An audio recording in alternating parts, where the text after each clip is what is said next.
Challenges you must master in 2016.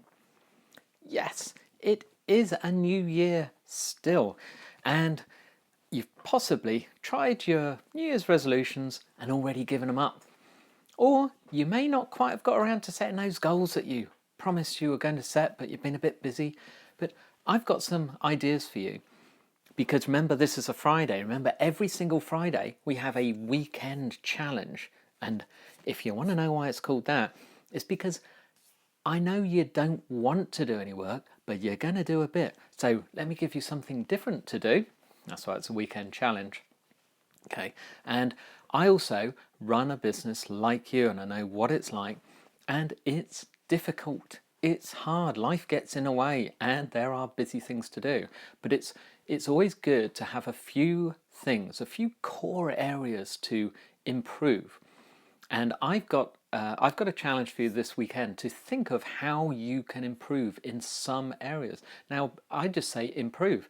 There's no limit, there's no level. You can set that for yourself. You can decide how you may do it.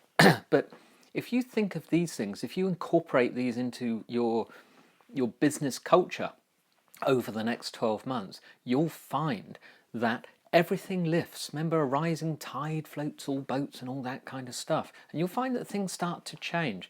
Now, remember, I'm not telling you these to make myself any money. It gives me no benefit. So why would I tell you? Right? There's no ulterior motive, no catch, no nothing. This is all under your own steam. And by the way, if you want to see all the previous weekend challenges, go to marketingforowners.com/challenge. And then there's all of them. This is episode 295. And so divide that by 5, that's nearly 60 of the things.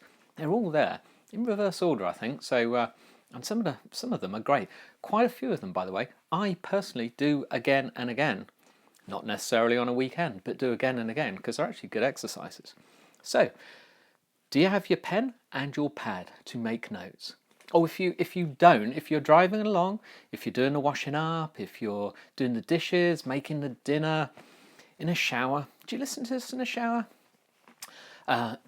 Whatever you may be doing, if you can't take notes, afterwards, just go to the marketingforowners.com. And when I say for, it's FOR, not the number. marketingforowners.com/podcast//295. All the podcasts, all the notes, all the links, all the challenges, all the video, the MP3, the links to iTunes, Stitcher, SoundCloud. It's all there. So you've got your pen. Dive in. Number 1.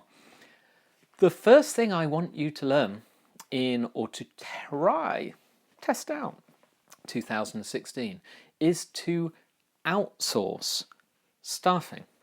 Now that doesn't, so I'm not saying, whoa, hang on. I'm not saying to sack all your staff and just to outsource everything, but to learn to outsource some tasks. So, for example, if your images need photo touch-up or anything, don't go to someone down the road, or don't go to a photographer. Go to Fiverr.com and get one of their Photoshop experts to do it quickly. That's outsourcing. If you need things written and you don't know quite how to do it, or it costs a lot of money, go to freelancer.com or upwork.com and try them. This is a pay per job thing. So test little things. If you need your website updating, try it there. Don't go pay thousands of dollars to a local web designer or something. Try things there. Try outsourcing.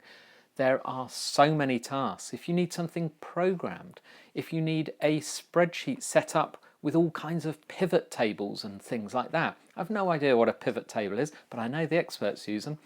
People on Fiverr do this all day long, and they'll do it for pennies.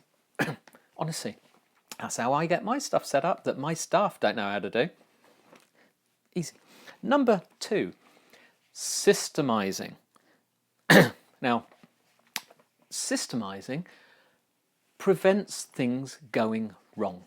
Once something is done more than once, it requires a system. If you know how to do it, you have a system. It's in your head. Just get it down on paper or get someone to write it down, preferably the person doing the job. Systemize everything they do.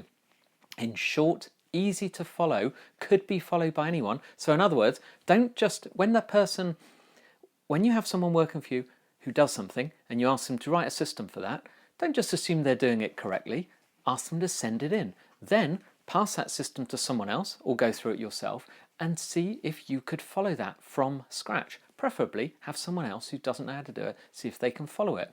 Then it's a proper system. Get the hang of that. Number 3, involve your staff more. Now, there are a lot of responsibilities on your shoulders. And again, I have the same. But the thing that made a big difference in my company was once I started involving my staff. So I talked to my staff. Eventually, I promoted people and one of my staff became the one that talks to my staff. It generates a culture, we're in constant contact, it irons out problems. But your staff or your team are very, very clever. You hired them because they impressed you. Some of these people have fantastic ideas you've never thought to ask. There are people in your warehouse or in your workshop that don't go anywhere near an office. You've never thought to ask them. Involve them. You'll be surprised. And don't worry about telling them numbers. You don't have to tell them everything. Tell them numbers. Let them feel involved. Seriously, biggest difference in my business once I started doing that kind of thing. Number 4, talk to your customers. And by talking to them, I really mean it. Talk to them yourself or someone in your staff, talk to them. Go and meet them. Make any excuse. If you want to impress customers, it's easier to keep a customer than to get a new one. So make an effort to impress them and keep them. If you talk to them and ask for their opinion, they'll help you with product development.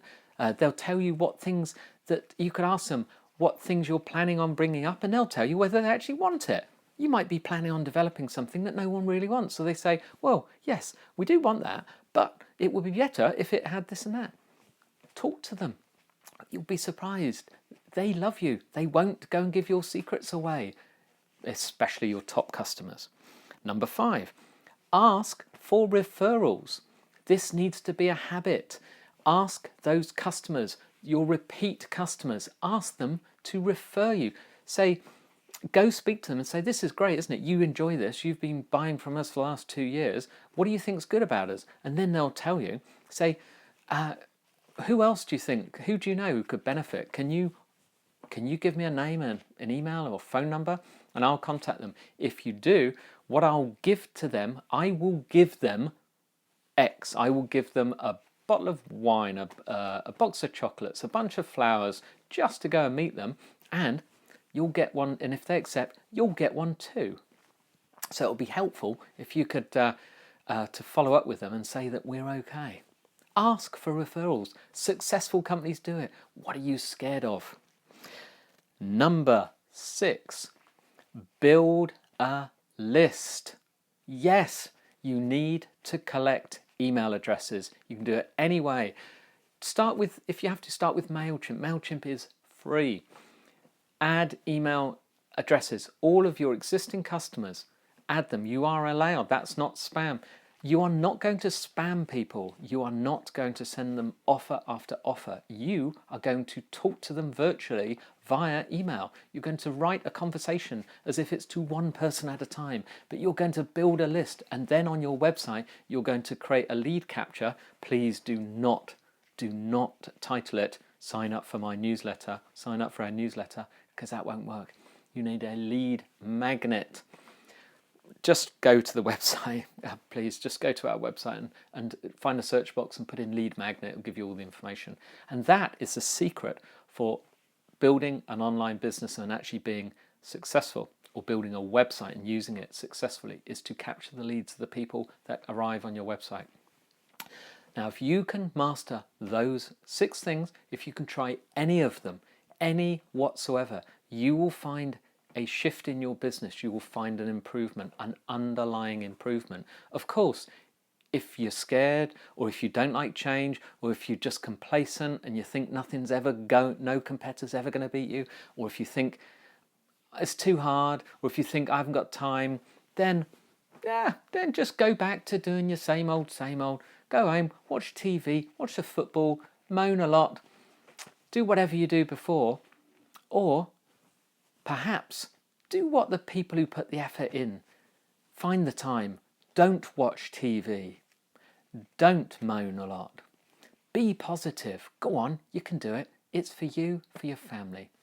It will be great. Honestly, it's not that hard. I wish you a fantastic weekend no matter what you do. And, you know, I'm going to be back next week. I've got a fantastic interview coming for next Wednesday. Please be there Wednesday. I promise it's great. See you then.